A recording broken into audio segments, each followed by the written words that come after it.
நீங்கள் தவறவிட்ட எபிசோடுகளை இப்பொழுதே காணுங்கள் உங்கள் Tandivan.com மற்றும் Tandivan யூடியூப் சேனலில்.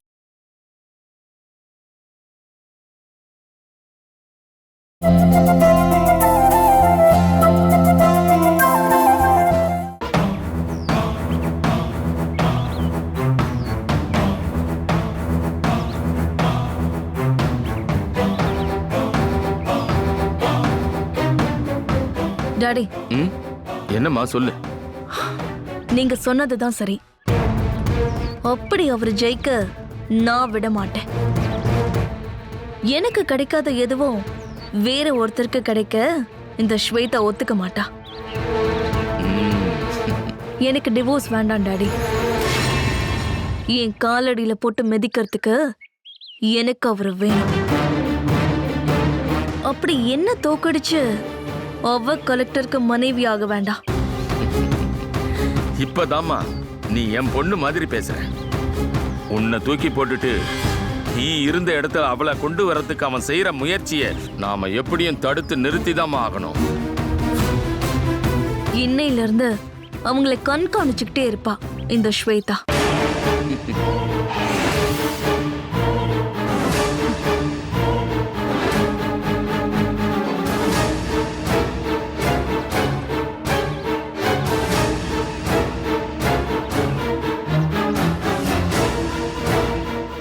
நீங்க சொல்றதெல்லாம் உண்மையாங்க? அவன் நிஜமா கலெக்டர் ஆயிடுவானா?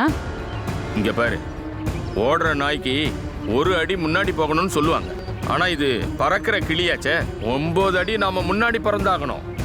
என்ன நான் சொல்றது ஏதாவது புரிஞ்சுதா? இல்ல, இதுல யாருங்க அந்த பறக்கிற கிளி? நம்ம பொண்ணா இல்ல நந்தாவா? எதுக்காக சிரிக்கிறீங்க? அத தெரிஞ்சிக்க இன்னும் அதுக்கான நேரம் வரல. சொல்லுங்க நந்தா, எங்களுடைய அம்மா எங்க? நந்து மாமா, நான் எங்க அம்மாவை பார்க்கணும். அம்மா எப்ப வருவாங்க? எங்களுக்கு எங்க அம்மா மட்டும்தான் இருக்காங்க. எங்க அம்மாவை நீங்க பாத்தீங்களா? பாத்தியப்பா இவங்களோட நிலைமைய. உண்மையா சுபாஷினிக்கு என்னதான் பாச்சு?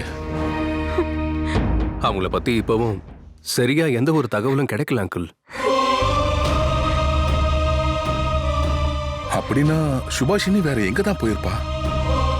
சொல்லுப்பா, அவளுக்கு வேற ஏதாவது ஆயிடுச்சா?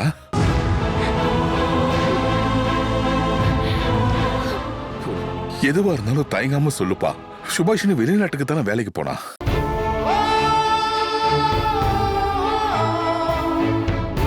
ஆமா, அவங்க ஓமனுக்கு தான் போயிருக்காங்க. ஆனா இப்ப அவங்க அங்க இல்ல. வேற எங்க போனாங்க எங்க அம்மா? அம்மா இப்போ இங்கதான் இருக்காங்க, இந்த ஊர்ல. இங்கயா? நந்தா, நீங்க என்ன சொல்லிட்டு இருக்கீங்க? வெளிநாட்டுக்கு வேலைக்கு போன சுபாஷினி எப்படி இங்க இருப்பா? யாரோ உங்களுக்கு தவறான செய்தி சொல்லியிருக்காங்க. எனக்கு நம்பிக்கை இருக்கு, சுபாஷினி வெளிநாட்டுல தான் இருக்கா. இல்ல அங்கிள், நான் சொல்றது உண்மைதான்.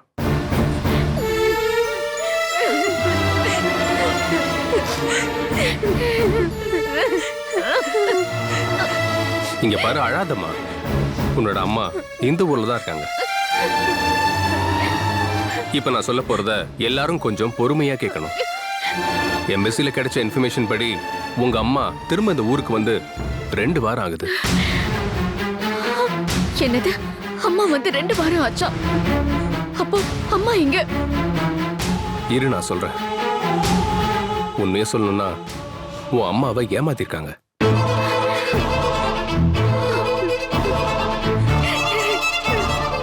இங்க இருந்து சொல்லி கூட்டிட்டு போன வேலையோ சம்பளமோ இல்ல மத்த வசதிகளோ எதுவுமே அம்மா கிடைக்கல. கொஞ்ச நாள் அம்மா அந்த வீட்டுல வேலை பார்த்திருக்காங்க. அப்புறம் கஷ்டமான வேலையும் அங்க தங்கி இருந்த பொம்பளைங்களோட தொல்லை தாங்க முடியாம எப்படியோ அவங்க உதவி கேட்டு எம்பசிக்கு வந்திருக்காங்க. கடைசியில எம்பசியை சேர்ந்தவங்க தான் அவங்கள இங்க அனுப்பி வச்சிருக்காங்க. அதுவும் 2 வாரத்துக்கு முன்னாடி. பாருங்க, இது நம்ம ஊர் ஏர்போர்ட்ல அவங்க லேண்ட் அன்னைக்கு எடுத்த பேசஞ்சர் லிஸ்ட். இந்த பிளைட்ல தான் அவங்க வந்திருக்காங்க. இதுல அவங்களோட பேர் இருக்கு பாருங்க. நம்ம ஊருக்கு வந்த பிறகுதான் அவங்க எப்படியோ மிஸ் ஆயிருக்காங்க. அவங்களுக்கு ஏதாவது பிரச்சனை ஏற்பட்டிருந்தா அது இங்க வச்சுதான் நடந்திருக்கும்.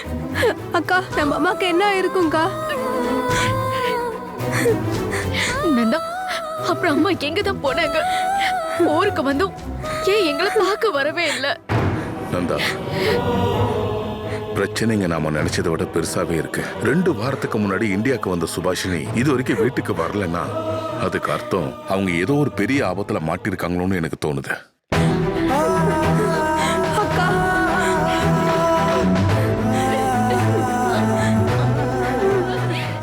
நீங்க அழாதீங்க, நம்ம விசாரிப்போம். நந்தா, உங்ககிட்ட ஒரு நிமிஷம் தனியா பேசணும்.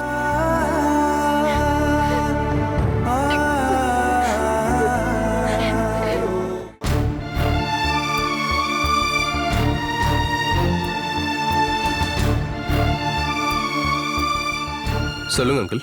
நந்தா, நீ சொல்றத வச்சு பார்க்கும்போது பிரச்சனை ஏதோ பெருசா இருக்கும் போல இருக்கு. ஒண்ணு மட்டும் நல்லா புரியுது, சுபாஷினி ஏதோ ஒரு பெரிய பிரச்சனையில மாட்டியிருக்கா. அப்படி இல்லைன்னா ஒரு தடவையாவது சுபாஷினி இந்த பசங்களுக்கு ஃபோன் பண்ணி பேசியிருக்கலாம்ல. அதான் அங்கிள் எனக்கும் புரியவே இல்லை. சொந்த பசங்களை பார்க்க கூட ஆன்ட்டியே இன்னும் வராம இருக்காங்க. நந்தா, இனி நாம ஒரு நிமிஷம் கூட வெயிட் பண்ணாம போலீஸ் கிட்ட கம்ப்ளைண்ட் கொடுக்கறதா நல்லது. ஏதோ குளத்திலேயோ கிணத்துலயோ பணமா மிதக்கிறதுக்கு முன்னாடி நாம எப்படியாவது அவளை காப்பாத்தி ஆகணும். சீக்கிரமா நம்ம போலீஸ் கிட்ட இந்த விஷயத்தை பத்தி இன்ஃபார்ம் பண்ணணும்னு அங்கிள் சொல்றாரு. அழாத, நீ நினைக்கிற மாதிரி அம்மாவுக்கு எதுவும் கண்டிப்பா நடந்திருக்காது. ஆனா சட்டப்படி செய்ய வேண்டியதெல்லாம் நம்ம செஞ்சுதானே ஆகணும். நமக்கு அவங்க எந்த பிரச்சனையும் இல்லாம உயிரோட கிடைக்க கண்டிப்பா நம்ம இதை செஞ்சுதான் ஆகணும். அதுக்கு நீயும் கூட வரணும். இருந்தாலும் எங்களுக்காக தான் நம்ம வேலைக்கு போனாங்க. இப்படி எல்லாம் ஆகும்னு தெரிஞ்சிருந்தா எங்க அம்மாவை நான் எங்கேயுமே அனுப்பி இருக்க மாட்டேன். எங்களுக்காக மட்டும் வாழ்ந்தவங்க தான் எங்க அம்மா. அவங்க தொலைஞ்சு போய் எவ்வளவு நாள் ஆச்சு. என்னால தாங்க முடியலன்னா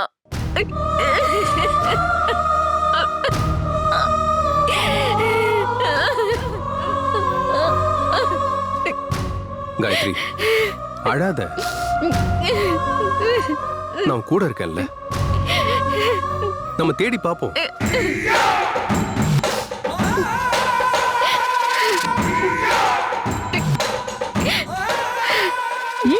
நல்லா இருக்கு.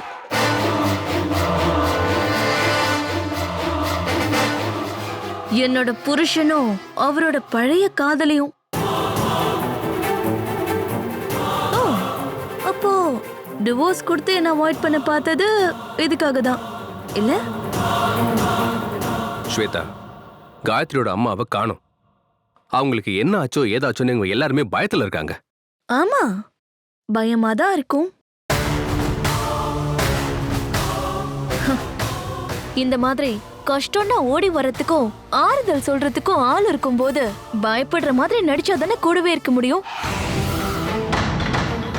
ஸ்வேதா, நீ தப்பா நினைச்சு பேசிட்டு இருக்க. நான் நினைச்சது எதுவும் தப்பாவே ஆகல. நீங்க இங்கதான் இருப்பீங்கன்னு கரெக்டா நினைச்சுதான் வந்தேன். ஸ்வேதா, நீ நினைக்கிற மாதிரி எங்களுக்குள்ள எதுவுமே இல்ல. அததான் நானே என் கண்ணால பார்த்தனே. இனிமே நீ அதை பத்தி எதுவும் சொல்லாத. இங்க பாரு, உன் ஒருத்தி மேல இருக்கிற ஆசையாலதான் இவர் இப்படி டிவோர்ஸ் வேணும்னு சொல்லிட்டு இருக்காரு.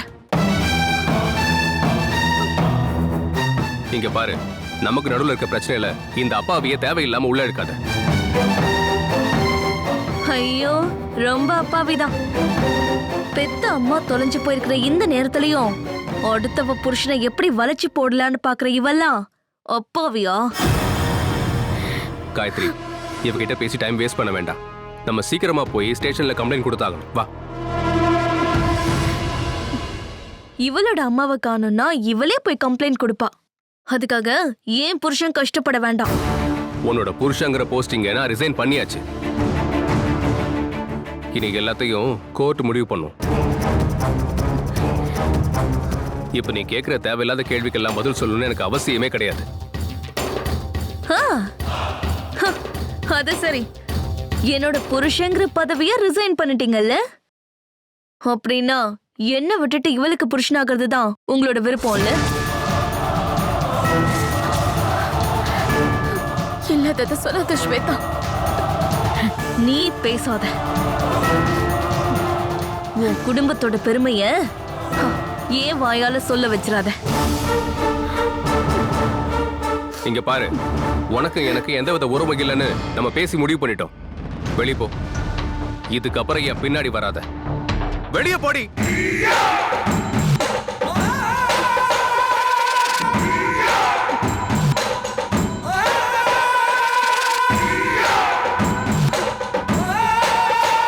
இதுக்கு நான் உன்னை பழி வாங்கலன்னா என் பேரு ஸ்வேதா இல்லடி.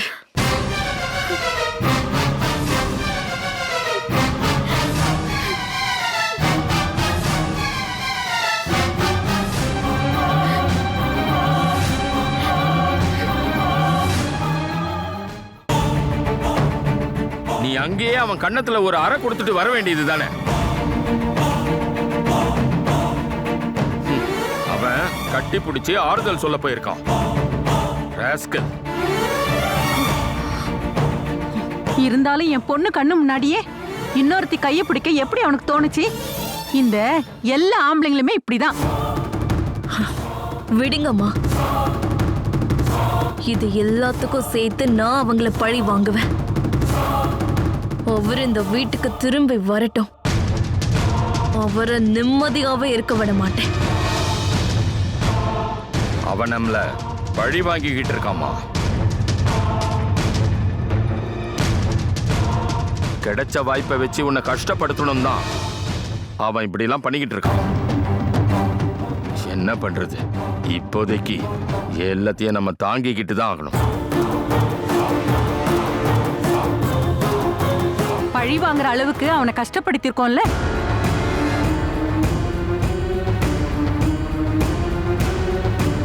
அவனை கன்னத்துல அரைஞ்சுதானே இங்கிருந்து வெளியில அனுப்புனீங்க. அப்ப இப்படிதானே பண்ணுவான்.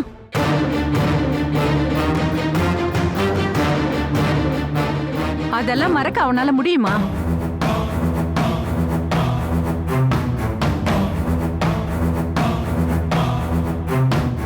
அடுத்தது நீ என்ன பண்ணலான்னு இருக்கமா?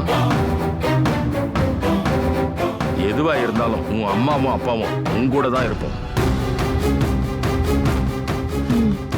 வரட்டும் டாடி. அவங்க போலீஸ் ஸ்டேஷன் போயிட்டு வரட்டும். எனக்கான வாய்ப்பு கண்டிப்பா எனக்கு கிடைக்காம போகாது.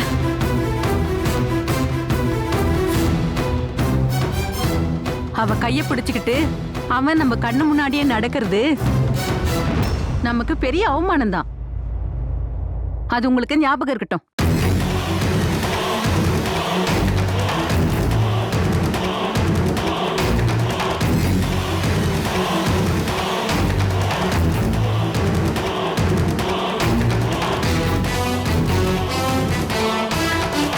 நீ என்னம்மா யோசனை பண்ற?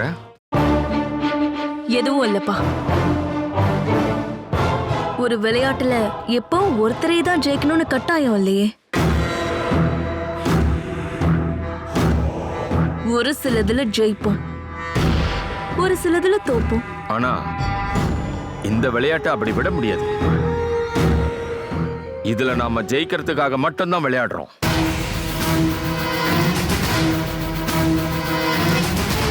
அதுக்காக நம்ம என்ன வேணாலும் பண்ணலாம். நீங்க பயப்படாதீங்க. உங்களோட ரத்தம் தான் உங்க பொண்ணோட உடம்புலயும் ஓடுது.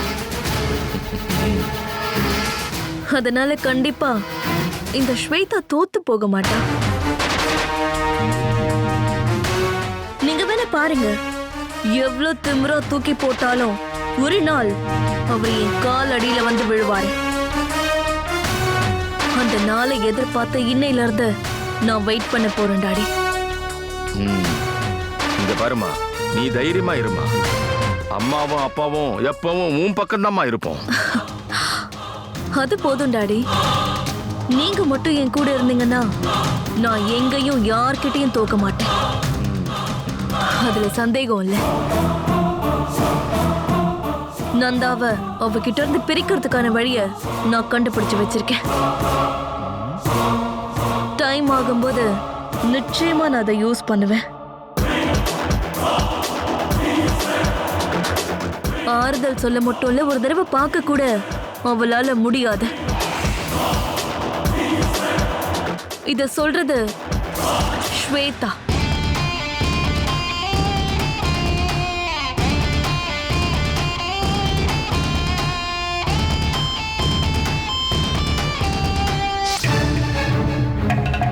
சுபாஷினி நல்லா இருக்காங்க.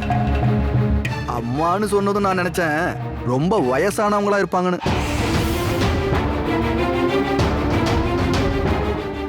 ரொம்ப வயசும் ஆகல, பார்க்கவும் ரொம்ப அழகா இருக்காங்க. 3 பொம்பளை பிள்ளைக்கு அம்மானா யாரும் நம்ப மாட்டாங்க. நீதான் மூத்த பொண்ணாமா? இல்ல, இவ 2வது பொண்ணு காயத்ரி. இவளுக்கு தங்கச்சி ஒருத்தி இருக்கா, காவியா. ஸ்கூலுக்கு போயிட்டு இருக்கா. ஆமா, நீங்க இவங்களுக்கு யாரு? இவங்களுக்கு சொந்தம் தான். என் பையன் தான் சுபாஷினோட மூத்த பொண்ணை கல்யாணம் பண்ணிருக்கான். ஓ, இவங்களோட அக்காவையா? ஆமா.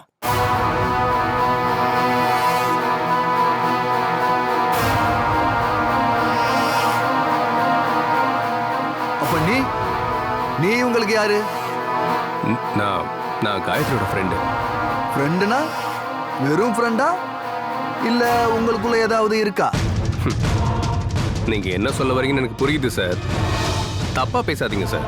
ஒருத்தர் கஷ்டத்துல இருக்கும்போது ஹெல்ப் பண்றதுக்கு சொந்தக்காரங்களா தான் இருந்தாங்கன்னு அவசியம் இல்லையே. நல்ல மனசு இருக்க யார் வேணாலும் யாருக்கு வேணாலும் ஹெல்ப் பண்ணலாம். எந்த உறவும் இல்லாமலா நீ இவங்க அம்மாவை தேடி வெளிநாடு வரைக்கும் போன? சார், நான் சொன்னதுனால தான் எங்க அம்மாவை தேடி போனாரு. நீ சொன்னதும் வெளிநாடு வரைக்கும் போய் தேடுறதுக்கு உங்க 2 பேருக்குள்ள என்ன உறவு இருக்கு? யார் இவன்? சொந்தக்காரனா, கூட பிறந்தவனா, இல்ல புருஷனா? அப்படி எதுவும் இல்லையே. இல்ல இருக்கா? இல்ல. அப்புறம் யாரு? லவ்வரா? இங்க பாருங்க சார், தொலைஞ்சு போனவங்களை கண்டுபிடிச்சு கொடுங்கன்னு கம்ப்ளைண்ட் கொடுக்கறதுக்காக தான் நாங்க இங்க வந்திருக்கோம். அதுக்காக நீங்க தேவையில்லாததெல்லாம் பேச வேண்டிய அவசியம் இல்ல. நியாயம் தர்மத்தை காப்பாத்துற பொறுப்புல இருக்கிற நீங்களே இப்படி பேசலாமா? இங்க நியாயம் தர்மத்தெல்லாம் முடிவு பண்றது நான் தான். நீங்க எனக்கு எதுவும் கத்து கொடுக்க வேண்டிய அவசியம் இல்ல. நான் இந்த யூனிஃபார்ம் போட்டு ரொம்ப வருஷம் ஆச்சு.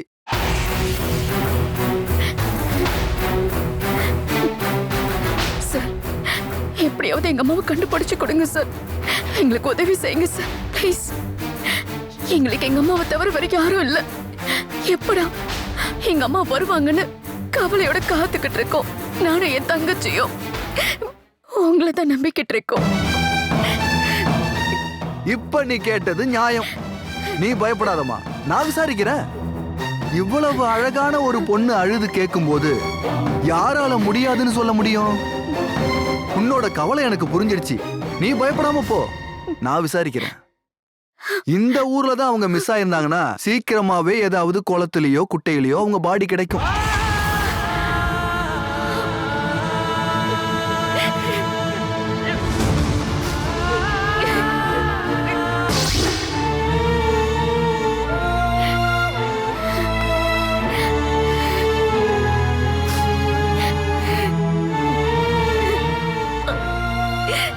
காயத்ரி, அம்மா அப்ப எங்க போயிருப்பாங்கன்னு தான். அதுவும் இல்லாம அவரு சொன்ன மாதிரி. காயத்ரி, நீ அழாத, நம்ம விசாரிக்கலாம். அம்மாவை பத்தி எதுவும் தெரிஞ்சுக்காம என்னால நிம்மதியா இருக்க முடியல நந்தா. கடவுளே, நான் இப்ப எங்க அம்மாவை எங்கன்னு போய் தேடுவேன். காயத்ரி, அழாத. கண்டிப்பா ஒரு வழி கிடைக்கும். கடவுள் நம்மளோட கைவிட்ட மாட்டாரு. கண்டிப்பா வழி கிடைக்கும்.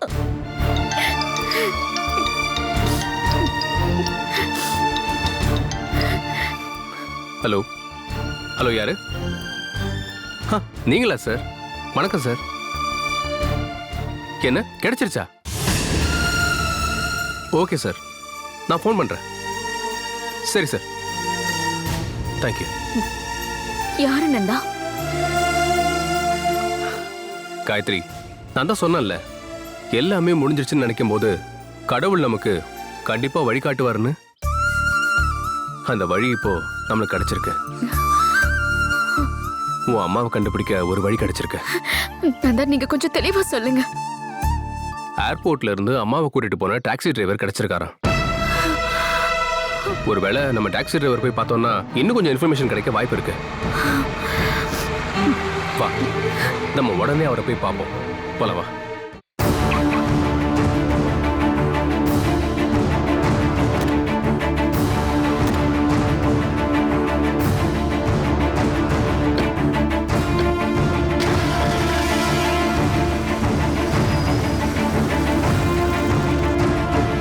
நான் சொல்றது உண்மைதான் சார். எனக்கு அவ்வளவுதான் தெரியும். கொஞ்சம் நல்லா பாருங்க. உங்க வண்டியில வந்தது இவங்க தானே? ஆமா சார், இவங்க தான் என்னோட கார்ல வந்தாங்க. அப்புறம் என்ன நடந்துச்சுன்னு நீங்க கொஞ்சம் விளக்கமா சொல்ல முடியுமா? ஏர்போர்ட்ல கார்ல ஏறினதுல இருந்து அவங்க ரொம்ப டென்ஷனா இருந்தாங்க சார். ரொம்ப பயந்துருந்தாங்கன்னு நினைக்கிறேன். உங்க டாக்ஸில ஏறும்போது டைம் என்ன இருக்கும்? டைம் மத்தியானம் 2:20க்கு தான் அவங்க என் வண்டியில ஏறினாங்க. ட்ரிப் ஷீட்ல கரெக்டான டைம் இருக்கும் சார். அப்புறம் எங்க அம்மாவுக்கு என்ன ஆச்சு? போற வழியில குடிக்க தண்ணி வேணும்னு கேட்டாங்க. நான் ஒரு லெமன் ஜூஸ் வாங்கி கொடுத்தேன். வண்டியில ஏறின பிறகு அவங்க யாருக்காவது ஃபோன் எதுவும் பண்ணாங்களா? கொஞ்சம் யோசிச்சு பாருங்களேன். ஃபோன் பண்ணாங்க சார். 2 பேருக்கு ஃபோன் பண்ணாங்க. அவங்க பேசுறதுல எனக்கு தெரிஞ்சது. யார் கூட பேசுனாங்கன்னு உங்களுக்கு ஏதாவது தெரியுமா? ஒரு விஷயம் தெரியும். பேசுனது 2 பேருமே பொண்ணுங்க தான். அதுல ஒரு பொண்ணு அவங்களோட மகளா இருக்கும்னு தோணுது. எதை வச்சு அப்படி நீங்க சொல்றீங்க? அந்த பொண்ணுகிட்ட பேசும்போது அவங்க அழுதுகிட்டே இருந்தாங்க. அம்மாவை அவங்க ஏமாத்திட்டாங்கன்னு அழுதுகிட்டே இருந்தாங்க.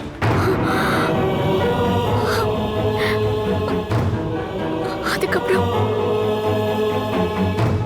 வேற ஏதாவது அவங்க போன்ல பேசினாங்களா? வேற ஒன்றும் பேசல. அமைதியா அழுதுகிட்டே இருந்தாங்க. கடைசியில போனை வச்சுட்டு ஒரு பெருமூச்சு விட்டாங்க.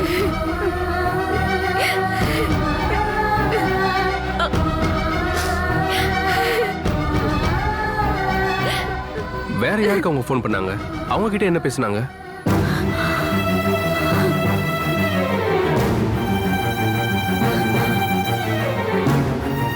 நீதான் என் வாழ்க்கையை நாசமாக்கணும்ல, அப்படிதான் ஏதோ அவங்க பேசிக்கிட்டு இருந்தாங்க. அப்புறம் எங்க அம்மா என்ன சொன்னாங்க? முன்ன பார்க்க தான் நான் வந்துகிட்டு இருக்கேன்னு சொல்லிட்டு போனை கட் பண்ணிட்டாங்க. கொஞ்ச தூரம் போனதும் அவங்க வண்டியை நிறுத்த சொன்னாங்க. அப்புறம் நான் வண்டியை நிறுத்தினேன். அவங்க இறங்கி போயிட்டாங்க. ஒரு விஷயம் மட்டும் கன்ஃபார்ம் சார், அவங்க ஏதோ பெரிய பிரச்சனையில இருந்தாங்க. சரி, நான் கிளம்புறேன் சார். சரி. அண்ணா, கொஞ்சம் நில்லுங்க. என்னம்மா? அம்மா ஏதோ பொண்ணுகிட்ட பேசுனாங்கன்னு சொன்னீங்கல்ல, அவங்க ஏதாவது பேர் சொன்னாங்களா? அது கௌரி. கௌரின்னு தான் பேர் சொன்னாங்க.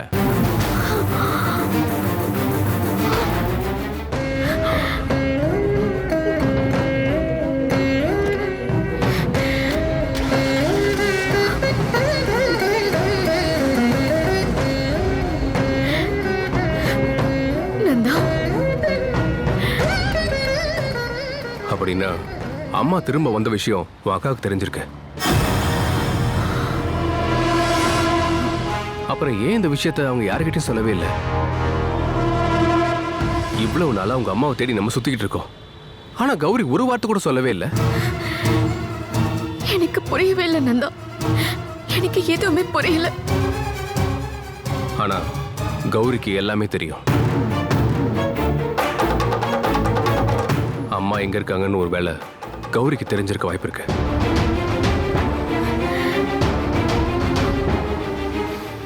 இப்போ ஒரு விஷயம் தெளிவா இருக்கு. உன்னோட அம்மா உயிரோட தான் இருக்காங்க. ஆனா இதுக்கப்புறம் நம்ம கேட்க வேண்டியது கௌரியை தான். அதுக்கு பார்க்க அவனை எங்கன்னு போய் தேடுறது? காலையிலே மனோஜ் தேடி போயிட்டாங்க.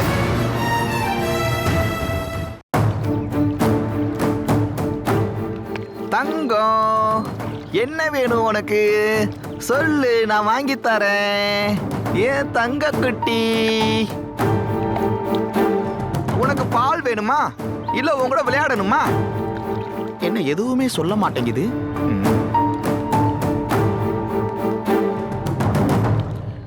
இது என்னம்மா இப்படி ஆகி போச்சு? இருக்கிறதும் போச்சு, பறக்கிறதும் போச்சுன்ற மாதிரி ஆயிடுச்சு. எந்த நேரத்துல நமக்கு இப்படி பண்ண தோணுச்சோ? இப்ப நம்ம என்ன பண்றது மாமா? எப்படி நான் என்னோட மனோவை கண்டுபிடிக்கிறது? நானும் எல்லா இடத்துலயும் போய் பார்த்துட்டேம்மா, எங்கேயுமே காணோம். யாருக்கும் எதுவும் தெரியல, எங்கேயுமே ஆளை காணோம். இருந்தாலும் இவங்க குடும்பத்தோட எங்க போயிருப்பாங்க? அதான் இப்ப தெரியலையே மாமா. ஆனா எப்படியாவது நீங்க மனோவை கண்டுபிடிச்சு கொடுக்கணும். நானா? அது சரி, நீ சொல்றத பார்த்தா நான் என்னமோ பாக்கெட் வச்சிருக்க மாதிரி சொல்றேன். இருந்தாலும் இவ்வளவு கெட்டவனாடி உன் மனோ? இங்க வந்ததுக்கு அப்புறம் உனக்கு ஒரு போனாவது பண்ணானா? நிஜமாவே அவன் உன்னை ஏமாத்திருப்பானோ?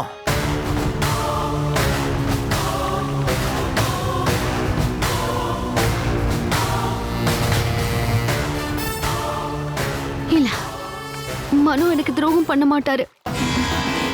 அப்புறம் எதுக்காக அவன் இப்படி பண்ணா? இங்க பாரு, அந்த இடத்தையும் வீடை விற்க போறேன்னு போர்டு வச்சிருக்காங்க. அப்பனா ஒரு விஷயம் நிச்சயம், அவங்க திரும்பவும் இந்த ஊருக்கு வரவே மாட்டாங்க. நான் இப்ப என்ன பண்றது பிரசன்ன மாமா? நீ எதுவும் யோசிக்காம இப்படி தாலியை கழட்டி கொடுத்தது தப்பா போச்சுமா. திரும்ப அந்த வீட்டுக்கு போக முடியும்னு எனக்கு தோணல. நான் அப்படி ஒரு வீடு இருக்கிறதையே மறந்துட்டேன். என்னால அங்க போக முடியாது. கௌரி, அப்புறம் நீ எங்க போக போற?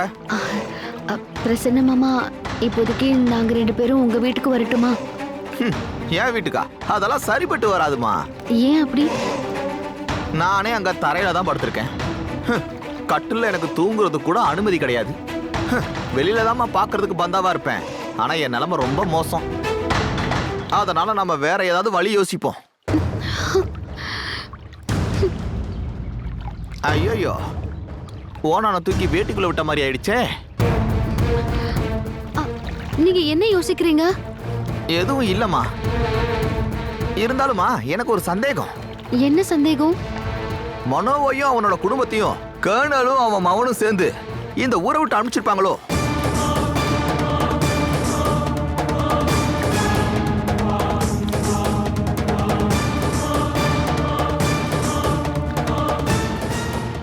அப்படி இல்லனா அவங்க எதுக்காக இந்த ஊரை விட்டு போகணும்? அதுக்கு பழி வாங்கணுமா? எப்படியாவது நீ அந்த வீட்டுக்குள்ள திரும்பவும் நுழையணும். நுழைஞ்சுதான் ஆகணும்.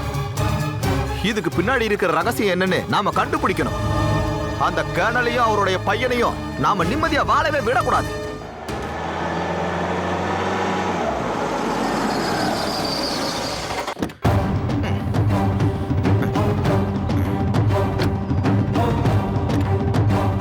நீ பார்த்து இறங்குமா. இங்க பாருமா, எல்லாம் நான் சொன்ன மாதிரி செஞ்சிரு, இல்லைன்னா நாம தெருவுக்கு வந்துருவோம். நான் முயற்சி பண்றேன் மாமா. சரி வா.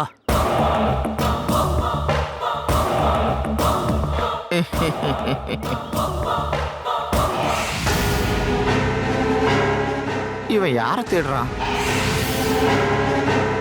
எங்க மனோ எங்க?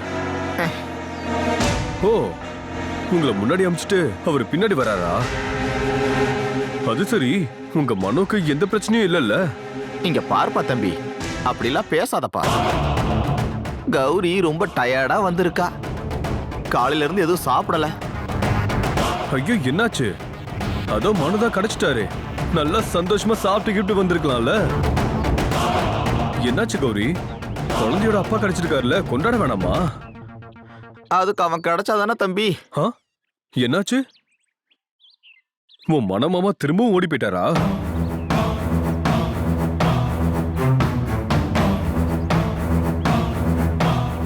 அப்படின்னா என் மாமா சொன்னது நிஜம்தான்ல? எது நிஜம்? உன் மாமா அப்படி என்ன நிஜத்தை சொல்லிட்டாரு? என் மனமாமாவையும் அவருடைய குடும்பத்தையும் விரட்டினது நீங்க தானே? நானா? அப்படியா மாமா? நீங்க அப்படியா சொன்னீங்க? இல்ல, நான் எனக்கு தோணுன சந்தேகத்தை சொன்னேன். அது சரி. அந்த சந்தேகத்தை இப்பவே போக்கவா இல்ல அப்புறமா போக்கவா? அதெல்லாம் அப்புறமா பாத்துக்கலாம், நமக்கு தான் இன்னும் டைம் இருக்குல்ல. ஏம்மா நீ எதுக்காக வெளியே நிக்கிற? உள்ள போ, போய் மாமாக்கு ஒரு டீயை போட்டு எடுத்துட்டு வா. நில்றி.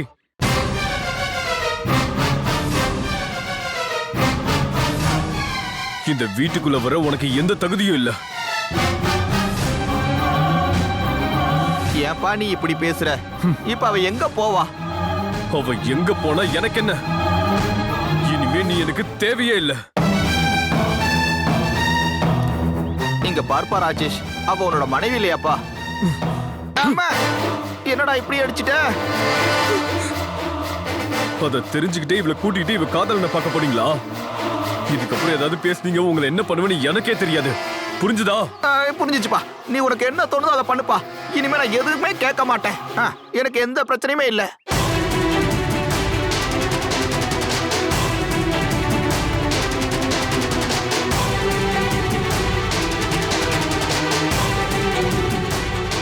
காலையில தாலியை கழட்டி கொடுத்துட்டு உரமா முடிச்சுட்டு போனதானே?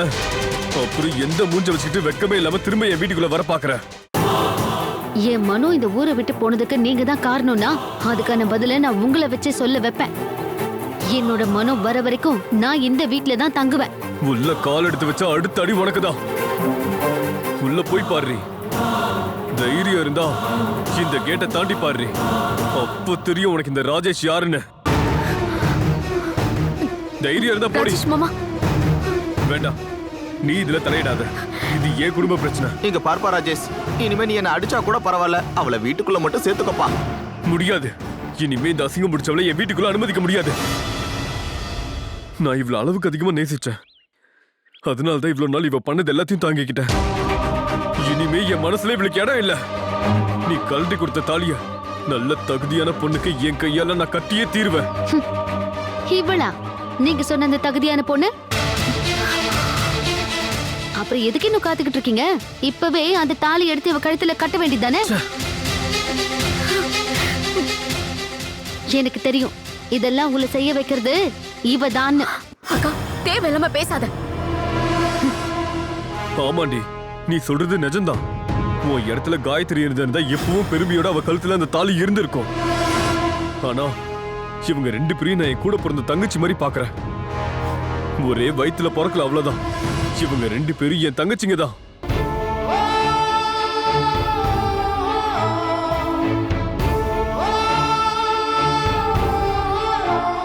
உனக்கு அதெல்லாம் சொன்னா சுத்தமா புரியாது. இனிமே இந்த ஜென்மத்துக்கு நீ எனக்கு தேவையில்லை. இங்க இருந்து போ, எங்கேயாவது போய் தொலை. என் மனசுல நீ செத்துட்ட. இந்த வீட்டுக்குள்ள வரதுக்கு தானே எனக்கு உங்களோட அனுமதி வேணும். என்னோட வீட்டுக்கு போறதுக்கு யாரோட அனுமதி எனக்கு தேவையில்ல. நீ இப்ப பண்ணதுக்கு உன்னை நான் பழி வாங்கியே தீருவேன். பிரசன்னம்மா, சொல்லுமா. என் பேக்க கொடுங்க.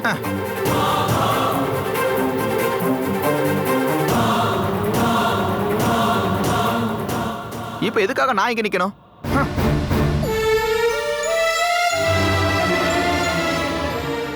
ராஜேஷ் மாமா, இதெல்லாம் தேவையா?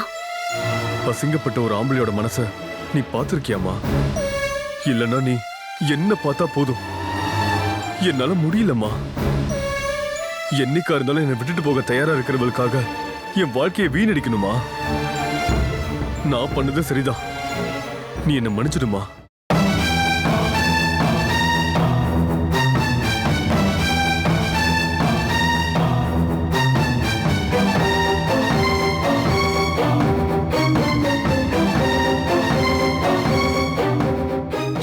இவன் கராத்தே கிளாஸ்க்கு போயிருப்பான்னு நினைக்கிறேன். அடிச்சடியில ஒரு பல்லுகளும் விழுந்திருக்குமோ?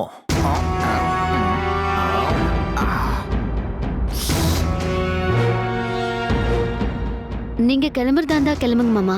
ஆமா, குழந்தை எங்கம்மா? அவன் நல்லா தூங்குறான். கௌரி அக்கா, நான் கேக்குற கேள்விக்கு பதில் சொல்லிட்டு நீ இங்க தங்கினா போதும். இல்லனா என்ன விரட்டுவியா என்ன? தைரியம் இருந்தா பண்ணு. எங்க அம்மாவுக்காக நான் எதை வேணாலும் செய்வேன். அது சரி, நீ இவ கூட சண்டை போட போறியா? இங்க பாரு, என் அக்கா இங்க இல்லன்னு கேட்க யாரும் இல்லன்னு நினைச்சிடாத. நீங்க எதுவும் பேசக்கூடாது. நான் பேசணும்னு நினைக்கிறது என் அக்காவோட. நீ என்கிட்ட என்ன கேட்க போற? அம்மா கல்ஃப்ல இருந்து திரும்பி வந்த விஷயம் உனக்கு தெரியும்ல? அது வந்து யாருக்கு தெரியும்? எனக்கு தெரியாது. நிஜமாமா நீ சொல்றது? ஆமா, அம்மா கல்ஃப்ல இருந்து இந்த ஊருக்கு வந்து 2 வாரம் ஆச்சு.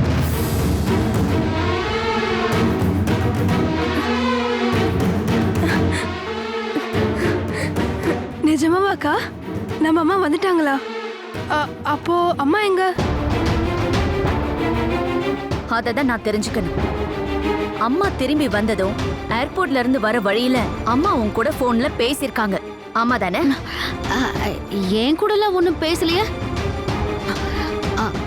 சும்மா நீயும் அவனும் சேர்ந்துக்கிட்டு கதலை கட்டணும்னு நினைக்காதீங்க.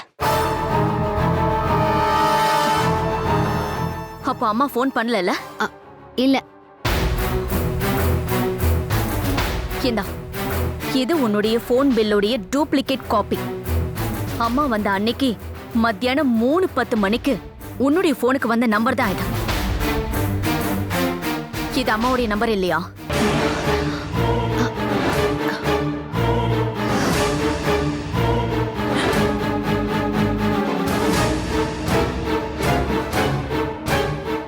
இப்ப சொல்லுக்கா, அம்மா உன்கிட்ட என்ன சொன்னாங்க? அம்மா எங்க போனாங்க? இங்க பாருங்கக்கா, அம்மா எங்கக்கா? ஏதாவது சொல்லுங்கக்கா. நீங்க எதுக்காக இது எங்க கிட்ட சொல்லவே இல்ல? எனக்கு சொல்லணும்னு தோணல.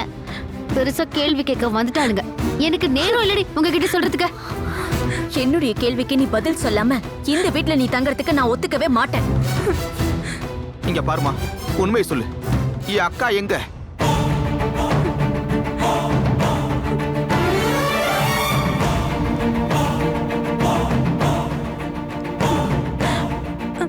அம்மா என்ன சொன்னாங்கன்னு கேட்டா நீங்க ஏன் எதுவும் சொல்ல மாட்டேங்கிறீங்க?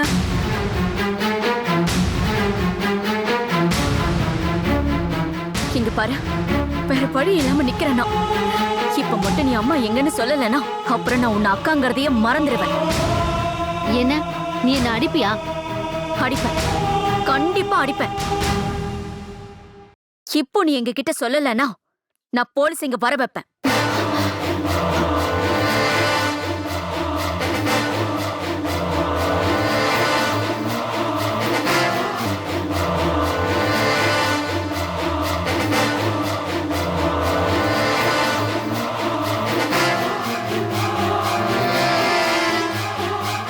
சொல்லுக்கா, அம்மா உன்கிட்ட என்ன சொன்னாங்க? சொல்லுக்கா. அது வந்து என்ன விஷயம்னா என்கிட்ட சொல்லல. திரும்ப இங்க வந்துட்டேன்னு மட்டும் சொன்னாங்க. அப்புறம் அம்மா எங்க தான் போனாங்க? அதெல்லாம் எனக்கு தெரியாது. ஏதோ புது வேலைக்கு ட்ரை பண்றது மட்டும் சொன்னாங்க. அப்புறம் இத பத்தி உங்ககிட்ட சொல்ல வேண்டாம்னு சொன்னதும் அம்மா தான். இப்ப நீ சொல்றது போய்க்கா. அம்மா உன்கிட்ட பேசிக்கிட்டு இருக்கும் போது அழுதுருக்காங்க. அதுக்கான சாட்சியம் இருக்கு. யாரு? அம்மா பயணம் செஞ்ச டாக்ஸி டிரைவர்.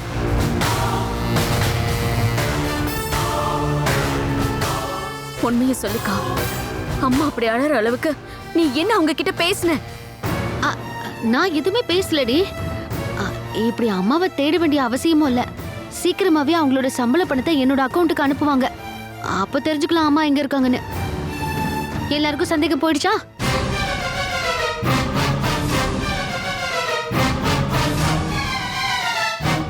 பாருமா, உண்மையாமா நீ சொல்றது? ஆமா மாமா, அம்மா தொலைஞ்சு போனது வெளிநாட்டுல இல்ல, இந்த ஊர்ல இருந்துதான்.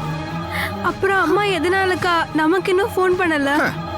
ஒரு வேளை புது வேலையில சம்பளம் கிடைச்சதுமே ஃபோன் பண்ணலான்னு அவன் நினைச்சிருப்பா. இல்ல மாமா, நாங்க 2 பேரும் இந்த வீட்ல தனியா தான் இருக்கோம்னு நல்லாவே தெரியும். அதை நினைச்சு ஒவ்வொரு நிமிஷமும் எங்களை நினைச்சு கவலையோட வாழ்ந்துகிட்டு இருப்பாங்க. அப்படிப்பட்ட அம்மா எங்களுக்கு ஃபோன் பண்ணாம இருக்காங்கன்னா அதுக்கு ஏதோ வேற காரணம் இருக்கும். இங்க பாருமா, நீ என்ன சொல்ல போற? அக்கா, எனக்கு பயமா இருக்குக்கா. இனிமே ஒவ்வொரு நிமிஷமும் நம்ம பயப்படணும். நம்ம அம்மாவுக்கு ஏதோ ஆபத்து வந்திருக்கு. ஒருவேளை நம்ம அம்மாவுக்கு. அக்கா,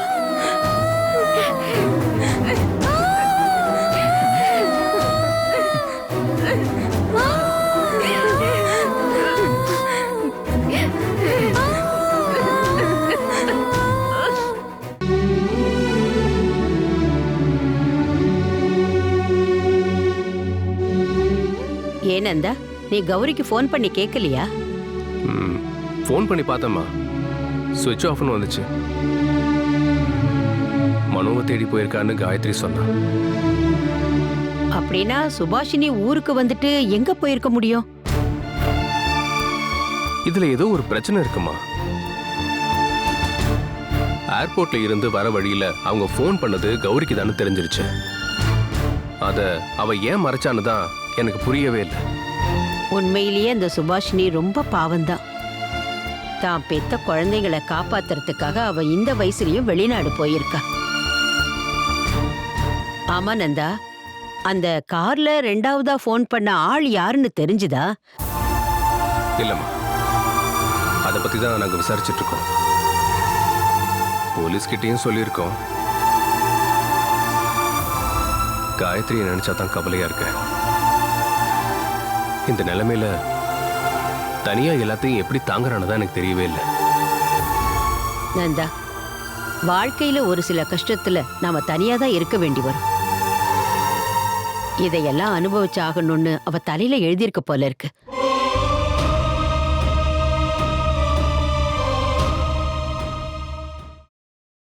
Catch us on TV, Tandivan.com, Facebook and YouTube.